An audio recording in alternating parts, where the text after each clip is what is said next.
हाँ जी, नमस्कार दोस्तों। स्वागत है आप सभी का आपके अपने YouTube channel GK by Yogesh. तो दोस्तों आज हम बात करेंगे आपके सैयद वंश के बारे में। जैसे कि दोस्तों आप लोगों ने कल की क्लास के अंदर पढ़ा था कि भाई तैमूर लंग ने भारत पर यानी कि दिल्ली पर आक्रमण किया। दोस्तों आक्रमण किया और दोस्तों आक्रमण करने के साथ साथ आप लोगों को बताया था कि तैमूर लंग का उत्तराधिकारी कौन था। तो दोस्तों खिजर खां क्या होते थे, उसके उत्तराधिकारी होते थे। ये बातें हमने कल की क्लास के अंदर जानी थी। आप लोगों से पूछा जाता है कि तैमूर लंग ने हरियाणा में एंट्री यानी कि प्रवेश कहां से किया। तो तैमूर लंग ने हरियाणा में जो एंट्री करी थी दोस्तों सिरसा के रानिया से की थी। सिरसा में एक जगह है, जगह का नाम है रानिया। रानिया से एंट्री की, सिरसा के बाद फतेहाबाद, हिसार, इस तरीके से दोस्तों उसने क्या किया था, कब्जा करता हुआ वो चला था। आज की इस क्लास के अंदर हम जानेंगे सैयद वंश के बारे में। सैयद वंश दोस्तों किसने शुरू किया? जो आपके तैमूर लंग के उत्तराधिकारी होते थे खिजर खां, उसने दोस्तों क्या किया था, सैयद वंश की नींव रखी थी।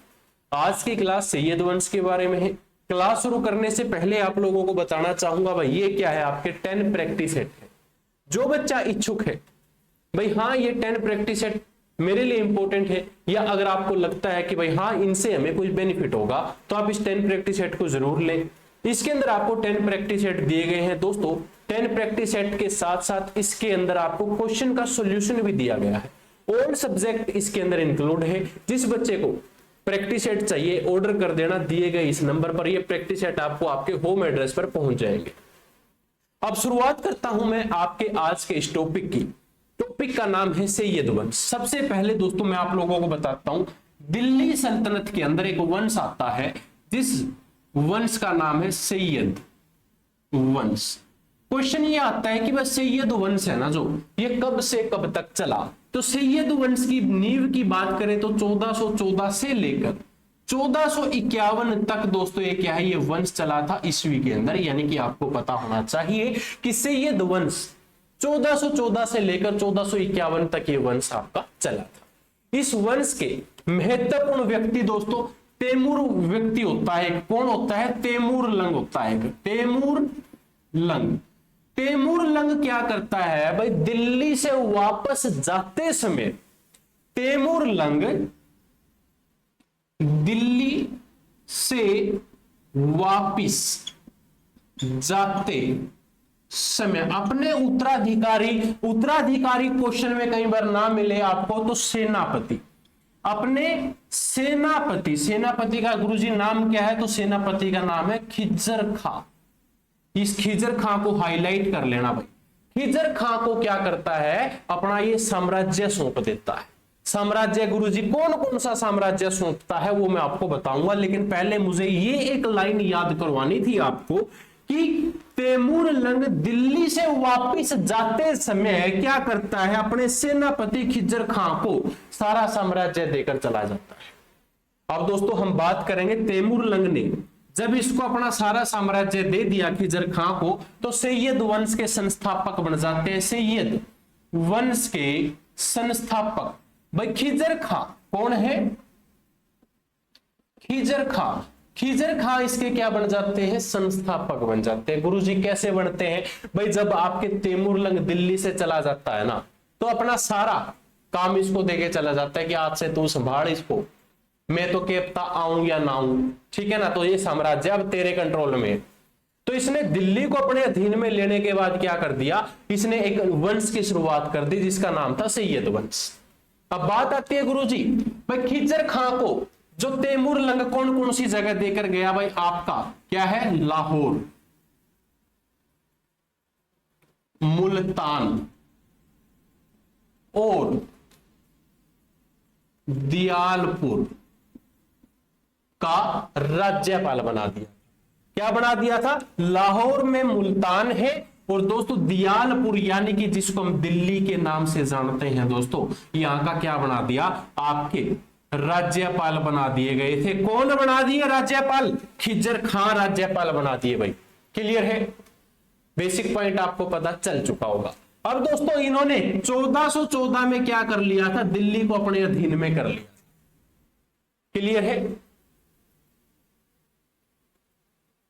क्लियर है। अब पूछ लिया जाता है कि गुरुजी बात तो यहां पर लाहौर मुल्तान की और दियालपुर की हो रही है, लेकिन इसने इस व्यक्ति खिजर खां ने दिल्ली को अपने अधीन में कैसे लिया, अपने अंदर कैसे लिया? गुरुजी कैसे लिया? इसने एक व्यक्ति को पराजित कर दिया। व्यक्ति का नाम क्या है भाई? दौलत खां। दौलत खां को पराजित कर दिल्ली पर क्या किया भाई? अधिकार किया।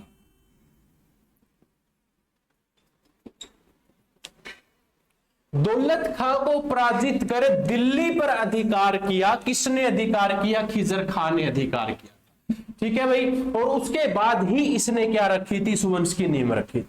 मैं इस पॉइंट को दोबारा रिपीट करना चाहूंगा।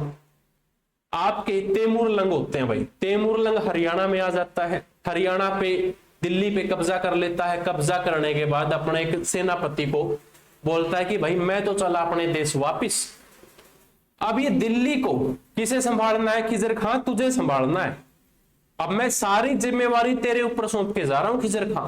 खिजर खां बोलता है ठीक है भाई हुजूर, जैसा आप बोलोगे वैसा मंजूर है। अब खिजर खां अपने दिल्ली को अपने अधीन में लेता है। कैसे?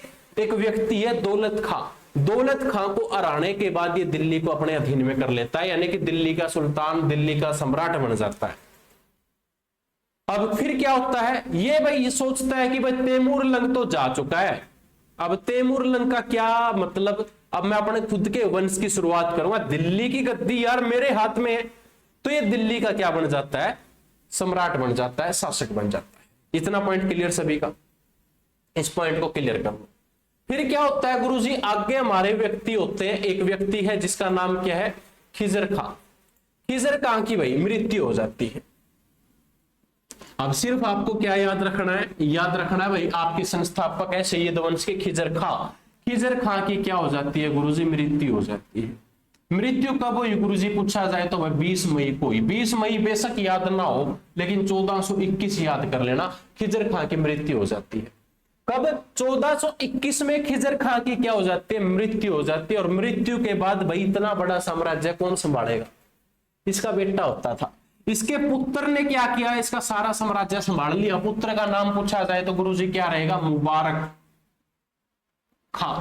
मुबारक खां ने क्या किया? इसकी गद्दी पर बैठ गया। और मुबारक खां ने क्या करा? दिल्ली की गद्दी को संभाल लिया। पूछ लिया जाता है सैयद वंश के पहले शासक कौन है? खिजर खां है। दूसरे शासक कौन है? आपके मुबारक खां है। मुबारक खां गद्दी पर बैठने के बाद क्या करता है? यमुना नदी के किनारे एक शहर को बसा देता है, जिस शहर का नाम है मुबारकाबाद। शहर को यमुना नदी के किनारे एक नगर को बसाता है। गुरुजी नगर का नाम क्या है? मुबारकाबाद। क्या रहेगा? मुबारकाबाद। मुबारकाबाद को क्वेश्चन आता है कि मुबारकाबाद को यमुना नगर के अंदर एक स्थान है, एक जगह है जिसका नाम है मुबारकाबाद। मुबारकाबाद को किसने बसाया? तो भाई किसने बसाया? आपके मुबारका खान ने बसाया। क्लियर सभी का? इस पॉइंट को सभी बच्चे ध्यानपूर्वक नोट कर लें। अब गुरुजी बात आती है मुबारका खां की मृत्यु कब हुई? तो मुबारक खां की दोस्तों जो मृत्यु होती है कब होती है पूछा जाए तो वह 1433 में इसकी क्या हो जाती है? मृत्यु हो जाती है। इसकी क्या हो जाती है? मृत्यु हो जाती है। लो भाई एक बार ये आप लोगों के लिए इंपॉर्टेंट था, आपको पता चल गया। अब मैं इसका शॉर्ट फॉर्म में बताना चाहूंगा सारा, यहां तक एक बार सभी ने नोट कर लिया होगा, बहुत अच्छी बात है। अब इसको पूरे बिल्कुल शॉर्ट तरीके से अगर आप लोगों को बताएं तो कैसे आपको पता चलेगा? एक वंश है, वंश का नाम सैयद वंश। सैयद वंश के क्या पूछा जाता है? संस्थापक कौन थे? संस्थापक का नाम दोस्तों क्या है? खिजर खां। ये शॉर्ट तरीके से भी आप याद कर सकते हो। खिजर खां का क्या पूछा जाता है? मकबरा कहां पर है? तो मकबरा दोस्तों इसका कहां पर रहेगा? सोनीपत के अंदर है गुरुजी। सोनीपत के बाद खिजर खां की अगर मैं बात करूं, खिजर खां के पुत्र होते हैं एक, खिजर खां के पुत्र का नाम पूछा जाए तो क्या है, मुबारक शाह। और ये मुबारक शाह सेकंड व्यक्ति है जो गद्दी पर बैठे थे। मुबारक शाह ने क्या किया था, आपके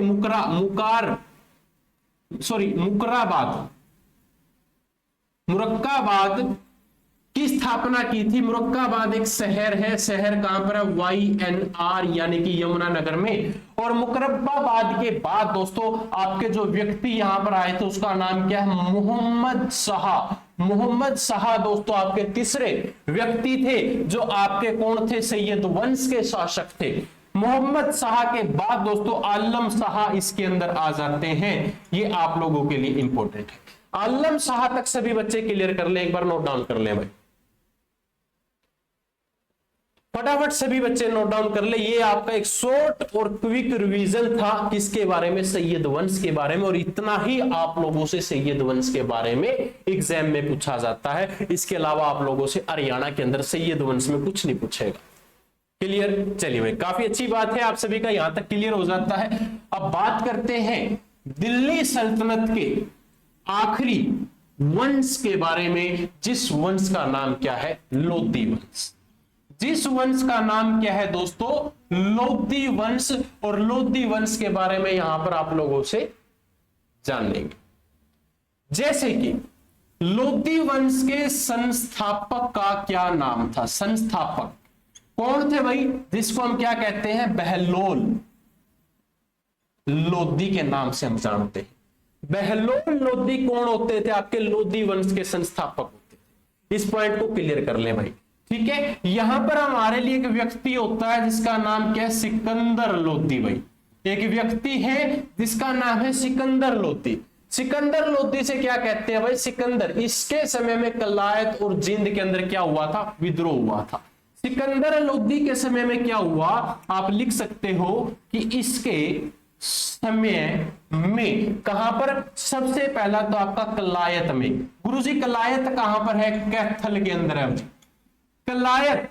और दूसरा कहां पर हुआ, जींद में क्या हुआ था, विद्रोह हुआ था, विद्रोह हुआ था। यहां से क्लियर कर लो, क्लियर है सभी का। फिर आपके अगले व्यक्ति होते हैं भाई जिसका इब्राहिम नाम होता है। क्या होता है, इब्राहिम। इब्राहिम का पूरा नाम क्या है, इब्राहिम लोधी। और ये इब्राहिम लोधी भाई लोधी वंश और दिल्ली सल्तनत का अंतिम शासक होता है। इब्राहिम लोधी क्या होता है, लोधी वंश व दिल्ली सल्तनत का क्या होता है दोस्तों, ये अंतिम शासक होता है। ये क्या होता है, आपका अंतिम शासक होता है। गुरुजी इब्राहिम लोधी का एक ऐसा क्वेश्चन आता है जो पेपर में 100% पूछा जाता है। तो भाई वो क्वेश्चन कौन सा है, जरा हमें बताएं। तो उस क्वेश्चन का नाम क्या है, आपका पानीपत का प्रथम युद्ध। तो आप यहां पर क्या लिखोगे, पानीपत का प्रथम युद्ध। ये आप लोगों के लिए गुरुजी इंपॉर्टेंट है। आपसे पूछ लिया जाए कि पानीपत का प्रथम युद्ध कब हुआ, तो भाई पानीपत का प्रथम युद्ध हुआ था 1526 में। 1526 में कौन कौन लड़ा भाई, एक तरफ आपका बाबर खड़ा था, दूसरी तरफ आपका कौन था, इब्राहिम लोधी था। बाबर और इब्राहिम लोधी के बीच में ये युद्ध हुआ। जीत भाई किसकी हुई थी, बाबर की हुई थी। और हार किसकी हुई, लोधी की हार हुई थी। ये आप लोगों के लिए इंपॉर्टेंट है, इसको जरा याद कर ले। अब मैं थोड़ा सा इसको रफ कर लेता हूं। आगे एक पॉइंट है आपका, मैं इसको रिपीट करता हूं भाई। आपके सिकंदर लोधी, इसके समय में कलायत और जींद के अंदर क्या हुआ था, विद्रोह हुआ। इब्राहिम लोधी आखिरी शासक था, कौन सा, लोधी वंश का और दिल्ली सल्तनत का भाई, ठीक है। अब ये आपका शायद आप लोगों ने नोट डाउन पहले भी कर लिया होगा, नहीं किया होगा तो आप वीडियो को पॉज करके भी नोट डाउन कर सकते हैं। अब बात क्या है गुरुजी, जो आपके एक व्यक्ति है जिसका नाम क्या है, इब्राहिम लोधी। इब्राहिम लोधी, इब्राहिम लोधी ने क्या किया, कुछ काम किए थे भाई। जैसे कि जो ये पानीपत का प्रथम युद्ध हुआ, पानीपत के प्रथम युद्ध में, मैं पूरा लिख देता हूं कभी बाद में आप कंफ्यूज हो जाओ, कि पानीपत के प्रथम युद्ध में साथ दिया। भाई इब्राहिम लोदी का साथ किस किसने दिया था? सबसे पहले व्यक्ति थे आपके हामिद खां। हामिद खां हरियाणा में कहां से थे भाई? हिसार से थे। दूसरा साथ किसने दिया पूछ लिया जाए तो दूसरा साथ दिया था नाहर खां ने। नाहर खां कहां से था भाई? मेवात से था। तीसरा व्यक्ति इस मेवाती, दोस्तों सॉरी इस कहूं हसन मेवाती खां। तीसरा व्यक्ति कौन था आपका? हसन मेवाती खां। हसन मेवाती खां कहां से था भाई? मेवात से था। इन तीनों व्यक्तियों ने पानीपत के प्रथम युद्ध में भाग लिया था और साथ दिया था। किसका दिया था पूछा जाए गुरुजी? आपके लोदी का, इब्राहिम लोदी का साथ। यहां पर आपका क्या हो जाता है? दिल्ली सल्तनत का अंत हो जाता है। दिल्ली सल्तनत क्या हो जाती है? आपकी खत्म हो जाती है। कि भाई जो 1206 से लेकर कब 1526 तक जिसने शासन किया वो कौन सी सल्तनत थी? तो दिल्ली सल्तनत थी। क्लियर सभी बच्चों का? चलिए भाई काफी अच्छी बात है। आपकी दिल्ली सल्तनत आज क्या हो जाती है? संपूर्ण हो जाती है, खत्म हो जाती है। अब दोस्तों दिल्ली सल्तनत के बाद कौन आया अगर पूछा जाए आप लोगों से, तो भाई दिल्ली सल्तनत के बाद एक साम्राज्य की शुरुआत हो जाती है, जिस साम्राज्य का नाम क्या है? मुगल साम्राज्य। दिल्ली सल्तनत का अंत होने के बाद कौन आ जाता है? मुगल साम्राज्य। अब दोस्तों मुगल साम्राज्य के संस्थापक कौन थे अगर आप लोगों से पूछा जाए? मैंने आप लोगों को कहा था सीक्वेंस में हम इसलिए चल रहे हैं ताकि आपको टॉपिक वाइज पता चले कि पहले कौन था, फिर कौन आया, फिर कौन कौन कौन, इस तरीके से। अब इब्राहिम लोदी के साथ युद्ध किसका हुआ था? बाबर का हुआ था। तो आपके संस्थापक का नाम पूछ लिया जाए तो भाई आपके बाबर क्या होते थे? मुगल साम्राज्य के क्या होते थे? संस्थापक होते थे। मुगल साम्राज्य कब से कब तक चला पूछा जाए तो 1526 से लेकर 1530 तक यह साम्राज्य चला। 1526 से 1530 तक दोस्तों ये क्या है? साम्राज्य चला था। आप लोगों से क्वेश्चन पूछा जाए क्या कि हरियाणा में प्रवेश कब लिया? बाबर ने हरियाणा में कब प्रवेश किया? तो 1525 में। कब? 1525 में हरियाणा में प्रवेश किया। और हरियाणा में 1525 में किया था, तभी तो जाकर इसने युद्ध लड़ा था आगे दिल्ली पहुंचकर। ठीक है। अब दोस्तों बाबर ने हिसार रियासत को जीत लिया था। किससे? हुमायूं को सौंप दिया था भाई इसने। बाबर ने क्या किया? बाबर ने हिसार रियासत को जीतकर किसको दे दिया पूछा जाए तो? हुमायूं को। विजिबल है आगे? हुमायूं को सौंप दिया। ठीक है। बाबर ने हिसार रियासत को जीतकर किसे दिया पूछा जाए तो हुमायूं को दे दिया था। दोस्तों बाबर है, बाबर से पूछा जाता है कि भाई बाबर के लड़कों के नाम बताओ। बाबर के लड़कों के नाम, तो बाबर के लड़कों के नाम सबसे पहला आपका अस्करी, सबसे पहला है अस्करी। अस्करी के बाद दूसरा कौन है? हिदाल। हिदाल के बाद दोस्तों आपका तीसरा है कामरान। और कामरान के बाद जो चौथा इसका बेटा है उसका नाम क्या है? हुमायूं। ठीक है। ये इसके क्या होते थे? बेटे होते थे, इसके पुत्र होते थे। आप लोगों को पता होना चाहिए। क्लियर है। अब दोस्तों पानीपत का जो युद्ध हुआ था कब हुआ था? मैंने आपको अभी बताया था। पहले एक बार इस सभी बच्चे इस पूरे पॉइंट को ध्यानपूर्वक नोट कर ले। संस्थापक कौन है? बाबर है। किसके? मुगल साम्राज्य के। संस्थापक के बाद हरियाणा में एंट्री कब करी थी बाबर ने? 1525 में की थी भाई। 1525 के बाद बाबर ने हिसार रियासत को जीतकर अपने चौथे बेटे जिसका नाम है हुमायूं को सौंप दी थी भाई। उसके बाद बाबर के बेटों के नाम पूछा जाए तो अस्करी है, हिदाल है, कामरान है और हुमायूं है। ये क्या होते थे? इसके बेटे होते थे भाई। पानीपत का प्रथम युद्ध भी आप लोगों से बाबर के इस टॉपिक में अगर पूछ लिया जाए तो पानीपत का प्रथम युद्ध जो है दोस्तों वो कब हुआ था? वैसे तो हमने कल की क्लास के अंदर जो पिछला टॉपिक था उस टॉपिक के अंदर हमने पढ़ लिया था कि पानीपत का युद्ध हुआ था। एक पानीपत का फर्स्ट यानी कि प्रथम युद्ध भाई किस किस के बीच में हुआ? बाबर के बीच में था और दूसरा आपका इब्राहिम लोदी। पूरा नाम लिख लेना भाई, मैं लिख देता हूं कभी बच्चे कंफ्यूज ना हो जाए। इब्राहिम लोदी के बीच में, ठीक है, ये युद्ध हुआ था। पानीपत के इस युद्ध में बाबर की जीत हुई थी और बाबर ने अपनी इस जीत की खुशी में अपनी पत्नी मुर्मत की याद में एक मस्जिद का निर्माण करवाया था। बाबर की यहां पर क्या हो गई थी? जीत हो गई थी और हार हो गई थी। अब यहां पर आप नोट करके लिख सकते हो कि बाबर ने इस युद्ध में जीत की खुशी में क्या किया? अपनी जीत में क्या किया? अपनी पत्नी का नाम पूछा जाए तो क्या भाई? मुर्मत की याद में क्या करवा दिया भाई? मस्जिद का निर्माण करवाया। मस्जिद का निर्माण करवाया। तो गुरु क्वेश्चन क्या है? बाबर ने पानीपत के प्रथम युद्ध में जीत की खुशी में अपनी पत्नी मुर्मत के नाम पर क्या करवा दिया? एक मस्जिद का निर्माण करवा दिया। आप लोगों से पूछे कि गुरुजी उस मस्जिद का नाम क्या है? आंसर बताओ तो आंसर है काबुली बाग मस्जिद।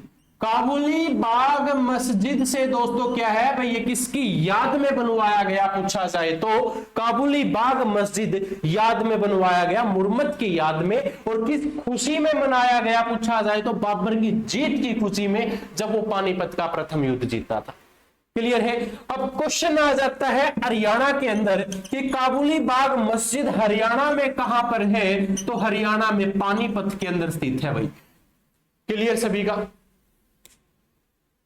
क्लियर है? अब ये क्वेश्चन काबुली बाग मस्जिद हरियाणा में कहां पर है आप लोगों को पता चल गया, पानीपत के अंदर। लेकिन HSSC आपको थोड़ा सा घुमा देगी भाई। कैसे? मुगल साम्राज्य की पहली निर्मित इमारत का नाम बताओ। अगर ये क्वेश्चन आप लोगों को दे दिया तो आप क्या लिखोगे? क्या क्वेश्चन आ गया? मुगल साम्राज्य की पहली कौन सी भाई? पहली निर्मित इमारत जो इन्होंने खुद बनाई हो, उस इमारत को हम किस नाम से जानते हैं पूछा जाए तो काबुली बाग मस्जिद के नाम से हम उसको जानते हैं। ये एक बार सभी बच्चे नोट कर लो भाई। क्लियर है? इब्राहिम लोदी यहां पर है अभी तक, क्योंकि भाई युद्ध हुआ था 1526 का। अभी तक एक क्वेश्चन पेंडिंग है आपके इब्राहिम लोदी से। वो क्या है? मैं थोड़ा रफ कर लेता हूं भाई, नीचे लिख देता हूं, यहां लिख देता हूं भाई। आप लोगों से पूछे क्या इब्राहिम लोदी, यहां पर विजिबल है सभी को? चलिए भाई, इब्राहिम लोदी का मकबरा, इब्राहिम लोदी का मकबरा कहां पर है पूछा जाए तो इब्राहिम लोदी का मकबरा आपका कहां पर है? पानीपत के अंदर है, क्योंकि वह पानीपत का प्रथम युद्ध हुआ था तो इसीलिए इसका मकबरा कहां पर है? पानीपत के अंदर है। क्लियर सभी का? चलिए भाई, एक बार इस पूरे पॉइंट को आप सभी बच्चे नोट डाउन कर लें, आप लोगों के लिए इंपॉर्टेंट। कर लिया सबने? पानीपत का प्रथम युद्ध बाबर और इब्राहिम लोदी के बीच में हुआ। बाबर की जीत हुई, इब्राहिम लोदी हार गया और इब्राहिम लोदी का मकबरा भी पानीपत के अंदर बन गया। जीत की खुशी में बाबर ने क्या कर दिया, काबुली बाग मस्जिद का निर्माण करवा दिया। काबुली बाग मस्जिद का निर्माण जीत की खुशी में हुआ था। अगर पूछ लिया जाए किसकी याद में हुआ, तो इसकी पत्नी की याद में हुआ था, मुरमत के नाम पर। काबुली बाग मस्जिद मुगल साम्राज्य की पहली निर्मित इमारत है जो इन्होंने खुद बनाई थी, अदरवाइज तो सारे का कब्जा कर रखा था इन्होंने। क्लियर? चलिए, बहुत अच्छी बात है। आप साथ ही साथ इसको नोट डाउन करते चलना ताकि आपके नोट्स भी साथ के साथ बने और इन फ्यूचर दोस्तों आपको कभी भी किसी से नोट मांगने की या प्रैक्टिस सेट की जरूरत ना पड़े, क्योंकि आपके पास डाटा खुद का अवेलेबल होगा। अब बात क्या आती है गुरुजी, आपके 1527 में यानी कि 26 के बाद आपका इब्राहिम लोदी का एक मित्र होता है। भाई इब्राहिम लोदी का कौन होता है, एक मित्र होता है जिसका नाम क्या था, हसन खां मेवाती। हसन खां मेवाती के साथ एक युद्ध हो जाता है। भाई कब होता है पूछा जाए तो 1527 में क्या होता है, मेवात का युद्ध होता है। 1527 में मेवात का युद्ध हो जाता है। किस किस में गुरुजी, आपका एक तरफ था बाबर बदला लेने गया था कि भाई तू पहले युद्ध में इब्राहिम लोदी के साथ था, मैं बताऊंगा तेरे को अब। तो क्या करता है, बाबर का युद्ध हो जाता है किसके साथ, आपके हसन खां मेवाती के साथ।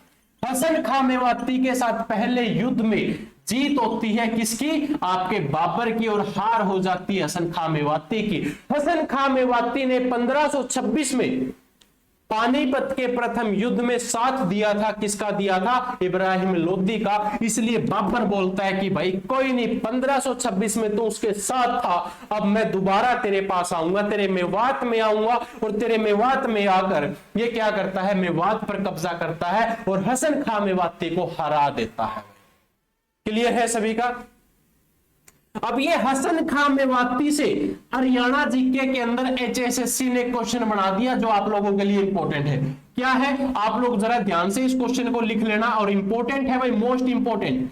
क्या है कि हसन खां मेवाती, हसन खां मेवाती विजिबल है आगे, मेडिकल, मैं कॉल लिख देता हूं भाई ताकि विजिबल कॉलेज पूरा हो जाएगा, विजिबल है, ठीक है। हसन खां मेवाती कॉलेज हरियाणा में कहां पर है बताओ। बच्चे बोल देंगे कि सर मेवात में है, राइट, बिल्कुल मेवात में है, लेकिन ऑप्शन में आपको मेवात कभी भी नहीं देखने को मिलेगा। तो बताओ जी कहां पर अब ये हसन खां मेवाती मेडिकल कॉलेज, यहां मेवाती से आपने आइडिया लगा दिया मेवात से होगा, लेकिन दोस्तों मेवात में आप लोगों से कहता है कि कौन से स्थान पर है, तो स्थान का नाम है नल्हड़। नल्हड़ के अंदर ये क्या रहेगा, आपका स्थित है। क्लियर है? चलिए बहुत अच्छी बात है। उसके बाद अगला हमारा क्वेश्चन बन जाता है भाई, क्वेश्चन क्या बनता है, 1530 में 1530 में एक युद्ध होता है जिसका नाम क्या है, कैथल का युद्ध। जवान खून है, गर्म खून है, किसका, बाबर का। बाबर सोच रहा है इब्राहिम लोदी को, दिल्ली सल्तनत को उखाड़ के फेंक दिया। बाबर सोचता है मेवात के अंदर जाकर हसन खां मेवाती को हरा दिया, तो कैथल क्या चीज है, तो ये कैथल आ जाता है। क्या करता है, कैथल में आकर युद्ध करता है। कब करता है, 1530 में। बाबर, और बाबर के सामने कौन होता है, आपके मोहन सिंह।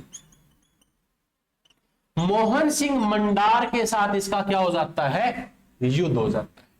भाई जीत हो जाती है किसकी, बाबर की, क्योंकि कॉन्फिडेंस है अगले को। जब दिल्ली की सल्तनत को उखाड़ के फेंक दिया तो ये छोटे छोटे जो साम्राज्य हैं इनको उखाड़ने में ज्यादा टाइम नहीं लगेगा।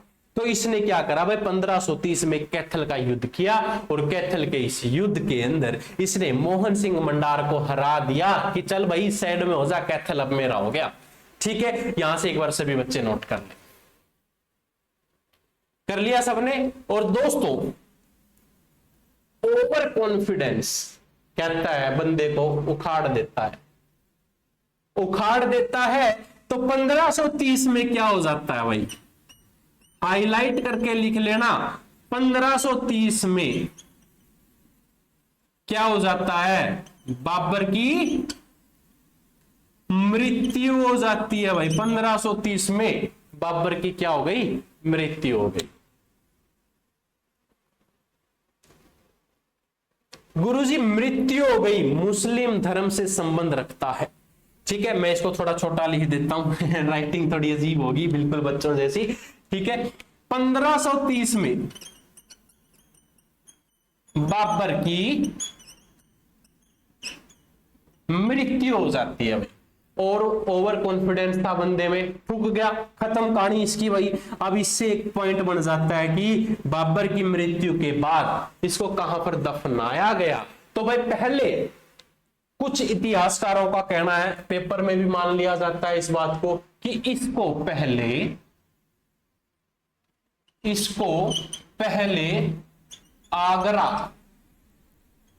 आगरा में आराम बाग में दफनाया गया। आगरा में आराम बाग में दफनाया गया।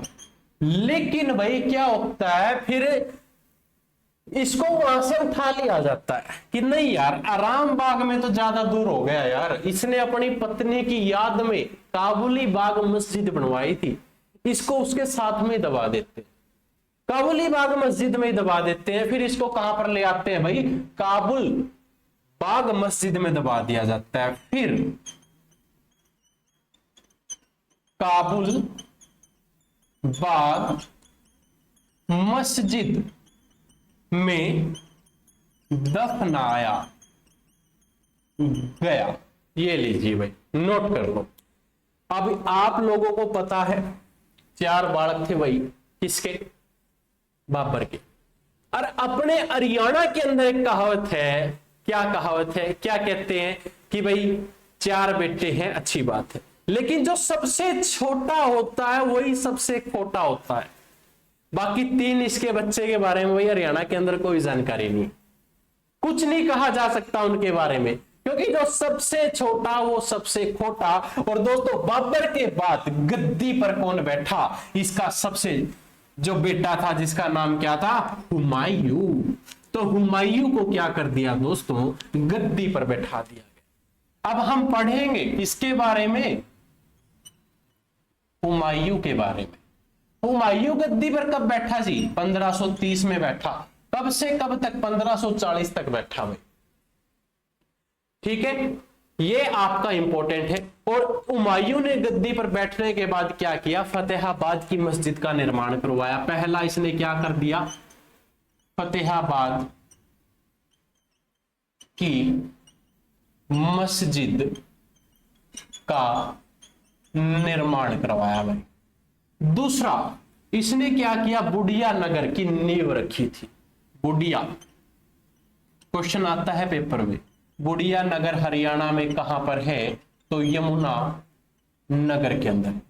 बुढ़िया नगर की क्या रखी थी इसने, नींव रखी थी भाई। और इसने क्या किया, काबुली बाग जो मस्जिद इसके फादर ने बनवाई थी भाई, उस काबुली बाग मस्जिद पर एक चबूतरा बनवा दिया बैठने के लिए। तो अगला पॉइंट क्या है कि काबुली बाग मस्जिद जो कि कहां पर है आपकी, पानीपत में, उस पर क्या कर दिया इसने, चबूतरे का निर्माण कर दिया गुरुजी। अब इसने और क्या काम करे भाई, इसने काम करा आपका, एक युद्ध लड़ा था इसने, चौसा का युद्ध लड़ा गुरुजी। कब लड़ा, 1539 में लड़ा। कौन कौन थे इस युद्ध में, एक तरफ आपका कौन था, हुमायूं था, दूसरी तरफ गुरुजी कौन था, तो शेर शाह सूरी इसके अंदर शामिल था। शेर शाह सूरी के साथ इसका क्या हुआ था, युद्ध हुआ था। और दोस्तों एक बार इस यहां तक नोट कर लो, ताकि भाई मैं एक बार इसको रफ कर दूं, आगे की स्टोरी फिर बताऊंगा, क्योंकि जगह कम पड़ जाएगी अगर उधर लिखूंगा तो। ठीक है, तो यहां पर एक बार मैं लिख ही देता हूं, ताकि इसकी जो स्टोरी है कंटिन्यू आपको मिलती रहे। ठीक है ना, तो मैं आराम से बताऊंगा आपको क्या कहते हैं गुरुजी। यहां पर आप जरा इसको नोट करें कि चौसा का युद्ध 1539 में हुआ। और चौसा के युद्ध के बाद देखो, मैंने आपको ना कन्नौज के बारे में बताया हुआ है, जो कि कहां पर है, यूपी उत्तर प्रदेश के अंदर है भाई। कन्नौज, कन्नौज में एक युद्ध हुआ जिसका नाम क्या है, बिलग्राम का युद्ध। इसको ना कन्नौज का युद्ध भी कह सकते हो, लेकिन बिलग्राम के नाम से ज्यादा प्रसिद्ध है भाई, बिलग्राम का युद्ध। बिलग्राम का ये युद्ध है, पूछा जाए कि बिलग्राम का युद्ध कब हुआ, तो बिलग्राम का युद्ध कब हुआ भाई, 1540 में हुआ था। किस किस के बीच में हुआ, हुमायूं और शेर शाह सूरी के बीच में हुआ था। ठीक है, क्लियर है, हाँ जी क्लियर है। कन्नौज का ये युद्ध हुआ, आप लोगों को पता होना चाहिए, हुमायूं और शेर शाह सूरी के बीच में हुआ था। अब यहां से सभी बच्चों का शायद क्लियर हो चुका होगा। अब आगे आप लोगों से क्या कहते हैं कि भाई हुमायूं के शासनकाल के दौरान एक दिन का शासक बना था। कौन बना था उसके बारे में जानते हैं। तो भाई हुमायूं गंगा नदी में कूदा। ठीक है भाई, हुमायूं क्या करता है, गंगा नदी में कूद जाता है मरने के लिए, सुसाइड करने के लिए। फिर क्या होता है भाई, एक मछुआरा होता है जिसका नाम क्या होता है, भिस्ती। भिस्ती नामक मछुआरे ने जान बचा ली। भिस्ती नामक मछुआरे ने जान बचा ली, और जान बचा ली तो भाई इस भिस्ती को एक दिन का क्या बना दिया, शासक बना। और एक दिन का ये शासक बन गया। शासक बनते ही इस मछुआरे ने अपना क्या कमाल करा कि चमड़े के सिक्के शुरू कर दिए। इसने क्या कहा कि बस चमड़े के सिक्के चलाए जाए। इसने क्या कर दिया भाई, चमड़े के सिक्के चला दिए। अब ये एक दिन का मछुआरा क्या कहता है कि भाई मेरे साम्राज्य में चमड़े के सिक्के चला दिए जाए, और इसने क्या करा, अपने साम्राज्य में चमड़े के सिक्के शुरू कर दिए थे। यहां तक सभी बच्चे नोट कर।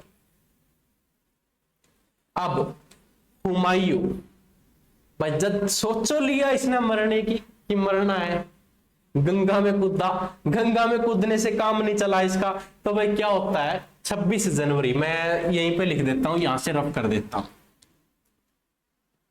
गंगा में कूदने से जब मृत्यु नहीं हुई बंदे की, तो इस बंदे ने क्या किया, ये भाई 26 जनवरी 1556 को लाइब्रेरी में चला गया। और लाइब्रेरी कहां पर गया, लाइब्रेरी की सीढ़ियों से गिरकर क्या हो गई, इसकी मृत्यु हो गई। लो भाई ये आपका क्या हो गया, खत्म हो गया। अब यहीं से आपका मुगल साम्राज्य खत्म हो जाता। अब हम पढ़ेंगे सूरी साम्राज्य के बारे में, और सूरी साम्राज्य के बारे में जानेंगे कल की क्लास के। सूरी साम्राज्य में हम जानेंगे आपके आदिल शाह के बारे में, शेर शाह सूरी के बारे में। कंप्लीट जो विवरण है आपको कल की क्लास में दिया जाएगा, और आशा करूंगा सभी बच्चों को ये आज की क्लास अच्छी लगी होगी। और एक बात और, जिस बच्चे को ये प्रैक्टिस सेट चाहिए भाई, लिमिटेड रह गए, सिर्फ 30 सेट पेंडिंग है, और काफी लगभग भाई 500-600 सेट आपके क्या है जा चुके हैं। ऑल ओवर हरियाणा में बहुत सारे बच्चों ने ऑर्डर किए हैं। इन प्रैक्टिस सेट के अंदर आपको 10 पेपर मिलेंगे, उन पेपर को सोल्व करना। सॉल्यूशन अगर आपसे ना हो तो इसी के अंदर आपको फुल सोल्यूशन दिया गया है। ठीक है, जो बच्चा लेने का इच्छुक है आप दिए गए इस नंबर पर व्हाट्सएप मैसेज कर दे, आपको ये प्रैक्टिस सेट आपके होम एड्रेस पर मिल जाएंगे। चलिए दोस्तों, मिलता हूं अब आप लोगों को एक और नई क्लास के साथ। तब तक के लिए दोस्तों जय हिंद, जय भारत। बने रहें जीके बाई योगेश्वर के इस यूट्यूब चैनल के साथ।